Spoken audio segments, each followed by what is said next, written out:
สบายดีนี่คือเสียงจากสร้างแก้วโมบายสบายดีปีใหม่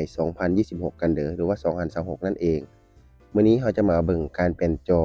14 Pro Max ต้อนรับปี2016กันเด้อลูกค้าว่าส่งท้ายปีเก่าเฮ็ดจอแตกจักบาทก่อนนะจะได้เปลี่ยนจอใหม่จะได้ผู้บ่าวใหม่ว่าซั้นหลังจากเราเบิ่งจอลูกค้าแล้วมันแตกมันเสื่อมเป็นเส้นเรียบร้อยแล้วเราก็ทำการแกะออกเลยแกะชิ้นส่วนออกแกะเส้นไทเซนเซอร์ออกแล้วก็เอาจอใหม่มาลองเบิ่งก่อนเด้อ ก่อนที่เราจะประกอบลูกค้าเราก็ต้องลองดีๆก่อนทำการลองจอให้ลูกค้าเนาะพอสัมผัสได้ทุกจุดปกติเรียบร้อยแล้วเนาะโอเคสัมผัสปกติทุกอย่างแล้วก็ทำการประกอบเข้ากันเลย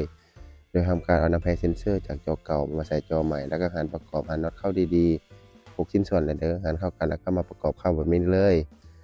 ประกอบเข้าแล้วก็ทำการใส่ซิงค์ปกเขียนแจ้งสติ๊กเกอร์ประกันติดพร้อมเด้อว่าร้านเรามีประกันจอ1เดือนอยู่แล้ว